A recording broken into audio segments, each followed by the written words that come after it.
Hello दोस्तों, नमस्कार। मैं भी एक आप सभी का बहुत बहुत स्वागत करता हूं एक और नए क्लास में। तो आप सब कैसे हैं? उम्मीद करता हूं आप सब अच्छे होंगे, स्वस्थ होंगे और आप सभी की आरआरबी ग्रुप डी एग्जाम 2025 की तैयारी बहुत ही शानदार तरीके से चल रही होगी। तो साथियों, जैसा कि आरआरबी ग्रुप डी का पेपर 17 नवंबर से स्टार्ट हो रहा है, तो इसी 17 नवंबर को टारगेट करते हुए अपनी तैयारी हम लोग बहुत ही शानदार तरीके से कर रहे हैं। तो साथ ही यहाँ से लेकर 17 नवंबर के बीच में केवल एक महीने का समय बाकी है। तो इस टाइम आप देख रहे होंगे आपके बीच में सबसे अधिक मॉडल क्वेश्चन पेपर आ रहे होंगे। तो साथ ही इस क्लास में हम लोग जो 50 क्वेश्चन को डिस्कस करेंगे, बिल्कुल साथ ही मॉडल टाइप के क्वेश्चन डिस्कस करेंगे जो 2025 के हर एक शिफ्ट में पूछे जा सकते हैं। मोस्ट इंपॉर्टेंट क्वेश्चन होंगे, प्लस रेलवे के नए पैटर्न में सारे क्वेश्चन होने वाले हैं। तो साथियों, आरआरबी ग्रुप डी के पेपर में सबसे अधिक रीजनिंग के 30 क्वेश्चन पूछे जाएंगे, 20 question GK plus current affair के पूछे जाएंगे, साइंस के भी 25 क्वेश्चन पूछे जाएंगे और मैथ के 25 क्वेश्चन पूछे जाएंगे। 100 क्वेश्चनों का आपका पेपर रहेगा, 100 नंबर का। 90 मिनट का समय मिलने वाला, यानी 1.5 घंटे में आपको यह 100 क्वेश्चन हल करना है। इसके साथ 1/3 का नेगेटिव मार्किंग रहेगा, ये तो सभी को मालूम होगा। तो साथ ही आज के इस मॉडल टाइप के क्वेश्चन को आप जरूर से जरूर तैयार करेंगे और अपनी तैयारी यहाँ से देखेंगे क्या आप सभी से 50 क्वेश्चन में से 35 क्वेश्चन हो पा रहे या नहीं, क्योंकि इसी से आपका सिलेक्शन होने वाला है। तो चलिए दोस्त, बिना टाइम वेस्ट करते हुए इस क्लास को स्टार्ट करते हैं। देखते हैं 2025 के शिफ्टों में ग्रुप डी के पेपर में कैसे सॉल्व पूछे जाएंगे। तो साथ ही डेली क्लास एक सुबह 8 बजे, एक दोपहर 2 बजे क्लास आ रही है। तैयार रहेगा, इसके लिए लगातार 2 क्लास आपके बीच आने वाली है, ठीक है। तो लास्ट में आप अपना स्कोर बताइएगा 1/3 नेगेटिव मार्किंग के साथ में। चलिए भाई, आज का पहला प्रश्न हल करते हैं। 1793 ईस्वी में जब अस्थाई बंदोबस्त लागू किया गया, तब बंगाल का गवर्नर जनरल कौन था? बताइए साथी। 1793 ईस्वी में जब अस्थाई बंदोबस्त लागू किया गया, तब बंगाल का गवर्नर जनरल कौन था? तो सर जी, चार्ल्स कॉर्नवालिस था। ऑप्शन यहां से बिल्कुल परफेक्ट आंसर हो जाएंगे। चलिए दोस्त, अगला सॉल्व कॉल करिए क्वेश्चन नंबर 2 को। स्वर्ण जयंती ग्राम स्वरोजगार योजना किस वर्ष में शुरू की गई थी? बताइए, स्वर्ण जयंती ग्राम स्वरोजगार योजना किस वर्ष में शुरू की गई थी? तो 1999 में शुरू की गई थी। ऑप्शन है बिल्कुल राइट आंसर हो जाएंगे। नेक्स्ट, अगला सॉल्व कॉल करिए question number 3। S against odds, यह किसकी आत्मकथा है? बताइए, एस अगेंस्ट ऑड्स यह किसकी आत्मकथा है? तो साथ ही याद रखिएगा सानिया मिर्जा की है। बी ऑप्शन बिल्कुल राइट आंसर हो जाएंगे। चलिए दोस्त, अगला सॉल्व कॉल करिए क्वेश्चन नंबर 4 को। ग्रामीण भूमिहीन श्रम रोजगार गारंटी कार्यक्रम निम्नलिखित में से किस पंचवर्षीय योजना में शुरू किया गया था? बताइए, ग्रामीण भूमिहीन श्रम रोजगार गारंटी कार्यक्रम किस पंचवर्षीय योजना में शुरू किया गया था? तो साथ ही याद रखिएगा 6ठी पंचवर्षीय योजना में शुरू किया गया था ग्रामीण भूमिहीन श्रम रोजगार गारंटी कार्यक्रम। ऑप्शन है बिल्कुल राइट आंसर हो जाएंगे। चलिए दोस्त, अगला सवाल कॉल करिए क्वेश्चन नंबर 5 को। बोनालू तेलंगाना का एक हिंदू त्यौहार है जहां किस देवी की पूजा की जाती है? बताइए दोस्त, बोनालू जो कि तेलंगाना के एक हिंदू त्यौहार है जहां पर किस देवी की पूजा की जाती है? तो साथ ही याद रखिएगा महाकाली जी की पूजा की जाती है। ऑप्शन है बिल्कुल राइट आंसर हो जाएंगे। नेक्स्ट, अगला सवाल कॉल करिए क्वेश्चन नंबर 6। पुस्तक Modi government new surge of communalism के लेखक कौन है? बताइए साथी, पुस्तक Modi government new surge of communalism के लेखक कौन है? तो साथ ही याद रखिएगा सीताराम येचूरी हैं। ऑप्शन से बिल्कुल राइट आंसर हो जाएंगे। ओके, चलिए अगला सवाल कॉल करिए दोस्त क्वेश्चन नंबर 7। महमूद गजनी ने भारत पर कितनी बार आक्रमण किया था? बताइए साथी, इस सवाल का राइट आंसर क्या बनेगा? महमूद गजनी ने तो भारत पर भाई लगभग 17 बार आक्रमण किया था। ऑप्शन से बिल्कुल राइट आंसर हो जाएंगे। ओके, चलिए अगला सवाल कॉल करिए दोस्त क्वेश्चन नंबर 8 का राइट आंसर क्या होगा? पानी का घनत्व लगभग कितने केल्विन पर सबसे अधिक है? बताइए दोस्त। तो याद रखिएगा पानी का घनत्व लगभग 277 केल्विन पर सबसे अधिक है। ऑप्शन सी बिल्कुल राइट आंसर हो जाएंगे। चलिए दोस्त, क्वेश्चन नंबर 9 कॉल करिए। सम्राट अशोक के दादा कौन थे? चलिए दोस्त बताइए, सम्राट अशोक के दादा कौन थे? तो सर जी चंद्रगुप्त मौर्य थे। सी ऑप्शन बिल्कुल राइट आंसर हो जाएंगे। चलिए मेरे दोस्त अगला सवाल कॉल करिए। क्वेश्चन नंबर 10 का राइट आंसर क्या होगा? दक्कन ट्रैप में पाई जाने वाली काली मिट्टी किन फसलों की खेती के लिए अत्यधिक उपयुक्त मानी जाती है? बताइए साथी, दक्कन ट्रैप में पाई जाने वाली काली मिट्टी किस फसल की खेती के लिए अत्यधिक उपयुक्त मानी जाती है? तो साथी याद रखिएगा, काली मिट्टी कपास फसलों के लिए अधिक उपयुक्त मानी जाती है। बी ऑप्शन बिल्कुल राइट आंसर हो जाएंगे। ओके, तो साथी आगे बढ़ने से पहले तो उम्मीद करूंगा आपको हर एक क्वेश्चन काफ़ी अच्छे तरीके से समझ में आ रहे होंगे। तो साथी हमारी तैयारी इस टाइम ग्रुप में चल रही है, जो कि किसी भी स्टूडेंट का डाउट हो रहा है तो वो कमेंट बॉक्स में पूछ ले रहा है। तो साथी आपको नोटिफिकेशन को ऑन करके रखना है। ओके साथी, किसी भी प्रकार का डाउट होता है तो स्टूडेंट पूछ लेता है, तो इसलिए भाई नोटिफिकेशन को आप लोग ऑन कर लीजिए, ठीक है। निम्नलिखित में से कौन एक गैर बारहमासी नदी है? बताइए साथी, गैर बारहमासी नदी कौन सी इनमें से? तो याद रखिए कृष्णा नदी है। ऑप्शन है यहाँ से बिल्कुल राइट आंसर हो जाएंगे। अगला सवाल कॉल करिए दोस्त, क्वेश्चन नंबर 12। भूमध्य सागर सुएज नहर के माध्यम से किससे जुड़ा हुआ है? बताइए। तो साथी याद रखिएगा, भूमध्य सागर सुएज नहर के माध्यम से यह लाल सागर से जुड़ा हुआ है। ऑप्शन सी बिल्कुल राइट आंसर हो जाएंगे। अगला सवाल कॉल करिए दोस्त, क्वेश्चन नंबर 13। व्यास सम्मान नामक साहित्यिक पुरस्कार प्रथम बार किस वर्ष में प्रदान किया गया था? बताइए, व्यास सम्मान नामक साहित्यिक पुरस्कार प्रथम बार किस वर्ष में प्रदान किया गया था? तो साथी याद रखिएगा 1991 में। ऑप्शन बी बिल्कुल राइट आंसर हो जाएंगे। चलिए दोस्त अगला सवाल कॉल करिए, क्वेश्चन नंबर 14 को। कृष्णदेव राय किस वंश से संबंधित थे? बताइए, कृष्णदेव राय किस वंश से संबंधित थे? तो साथी याद रखिएगा तुलु वंश से। डी ऑप्शन बिल्कुल राइट आंसर हो जाएंगे। चलिए मेरे दोस्त अगला सवाल कॉल करिए, क्वेश्चन नंबर 15 को।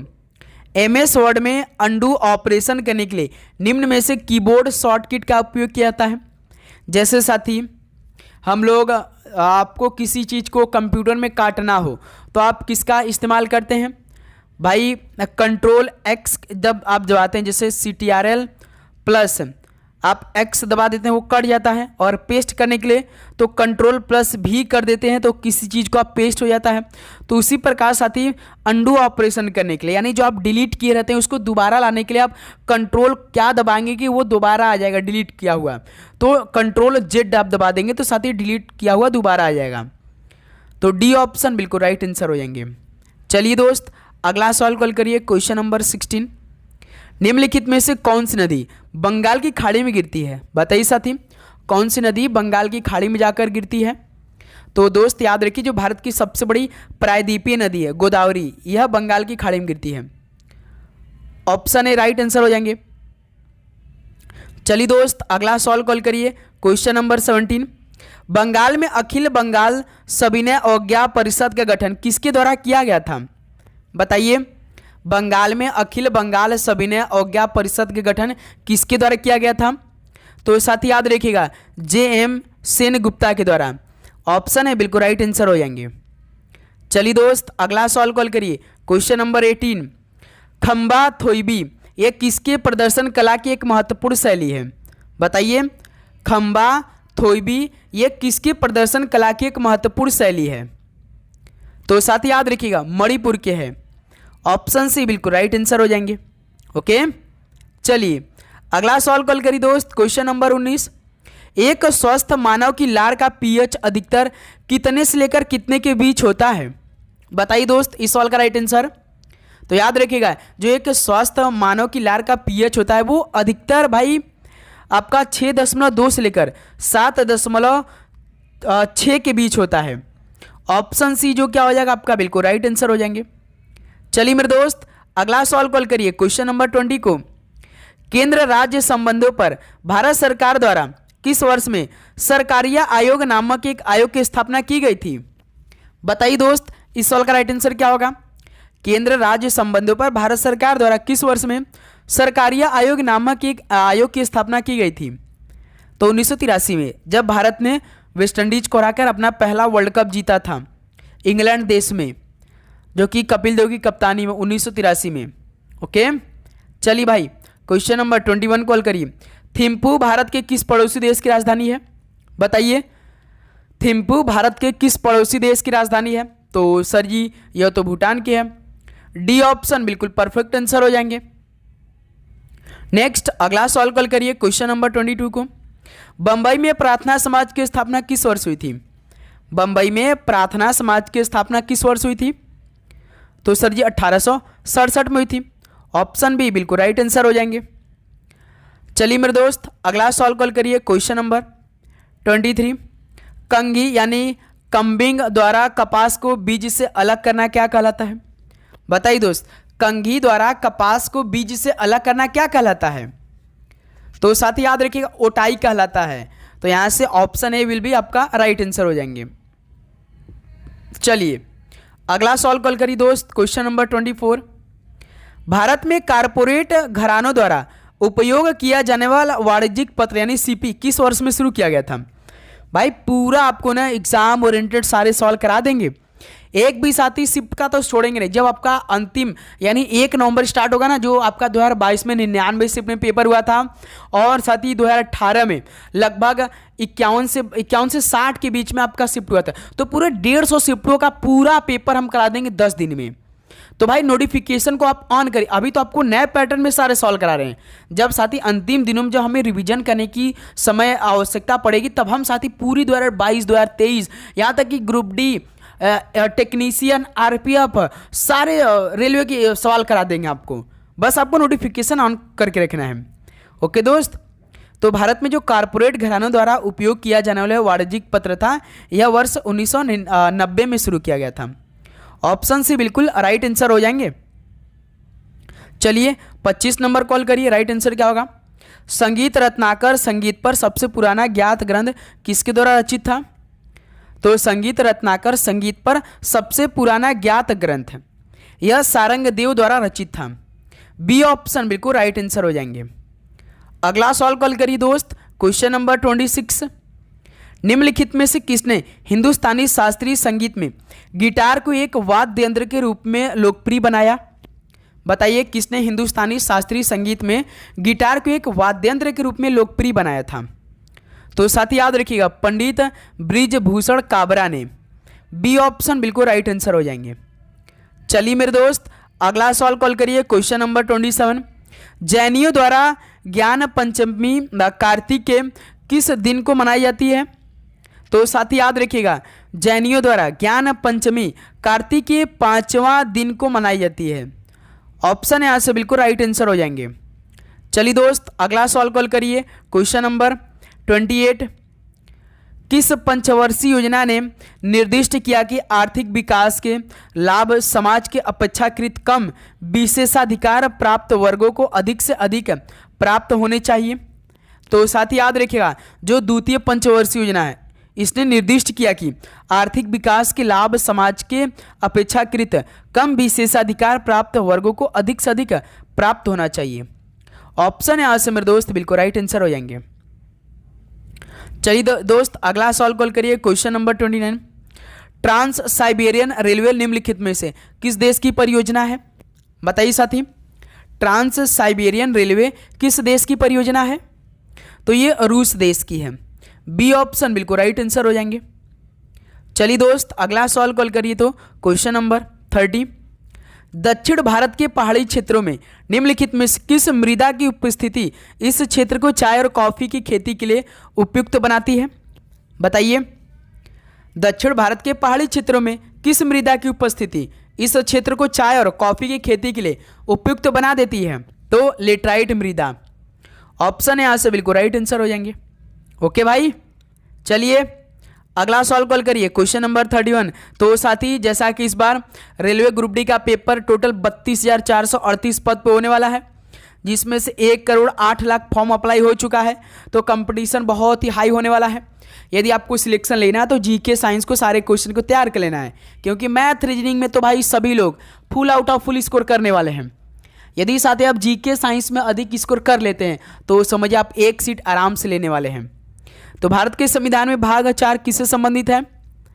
तो सर जी मौलिक कर्तव्य से संबंधित है। भारत की संविधान का जो भाग 4 है ऑप्शन है बिल्कुल राइट आंसर हो जाएंगे। चलिए दोस्त, अगला सवाल कॉल करिए। क्वेश्चन नंबर 32, भारत में किसी भी राज्य की सीमाओं में परिवर्तन संबंधी अधिकार किसमें निहित है? भारत में किसी भी राज्य की सीमाओं में परिवर्तन संबंधी अधिकार किसमें निहित है? तो संसद में है। डी ऑप्शन राइट आंसर हो जाएंगे। अगला सवाल कॉल करिए दोस्त। क्वेश्चन नंबर 33 को, निम्नलिखित में से किस संस्थान के पास भारतीय संविधान के अनुसार बंदी प्रत्यक्षीकरण याचिका जारी करने का अधिकार है?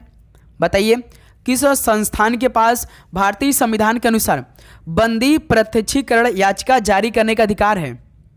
तो साथ ही याद रखिएगा, सर्वोच्च न्यायालय और उच्च न्यायालय के पास। ऑप्शन है यहाँ से बिल्कुल राइट आंसर हो जाएंगे।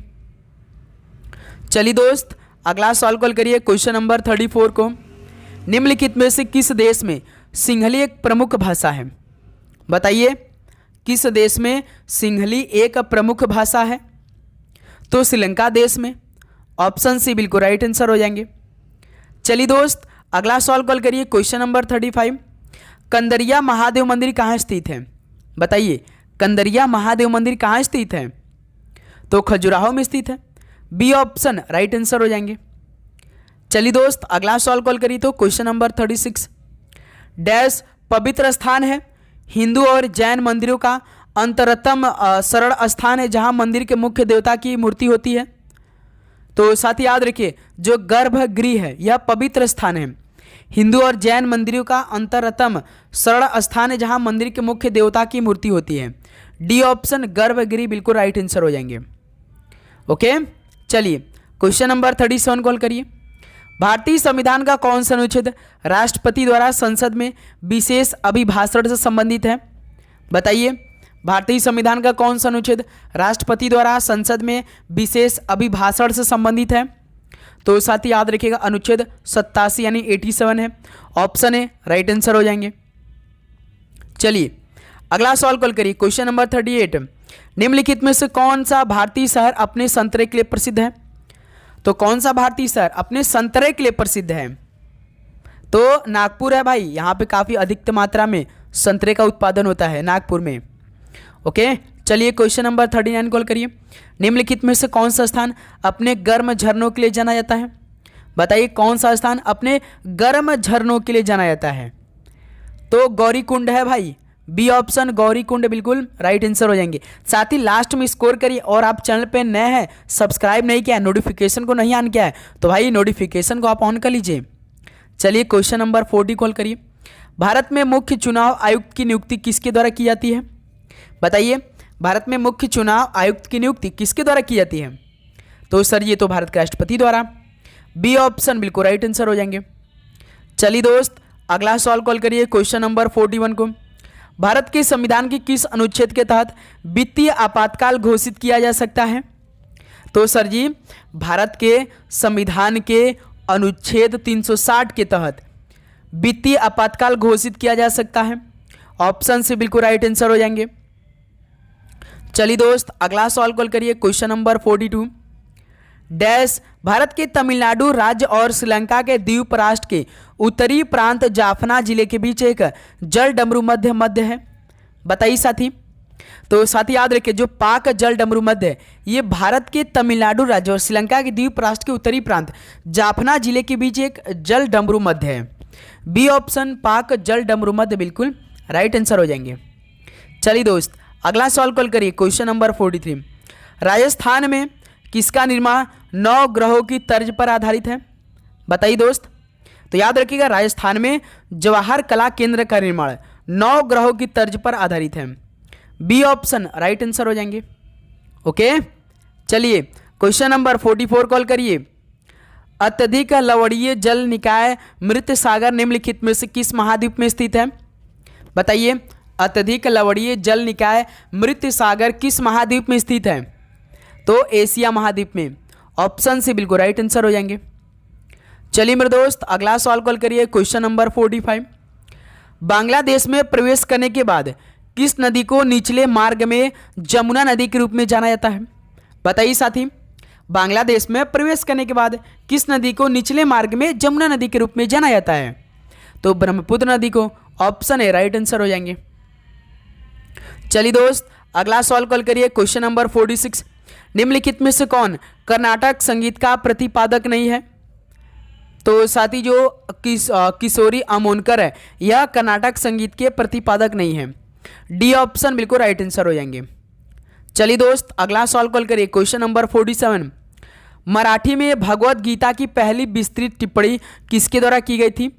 बताइए दोस्त, मराठी में भगवत गीता की पहली विस्तृत टिप्पणी किसके द्वारा की गई थी? तो ज्ञानेश्वर के द्वारा। ऑप्शन सी बिल्कुल राइट आंसर हो जाएंगे। नेक्स्ट क्वेश्चन नंबर 48 का राइट आंसर क्या होगा बताइए। भारतीय संविधान का कौन सा अनुच्छेद पंचायतों के खातों की लेखा परीक्षा संबंधित है?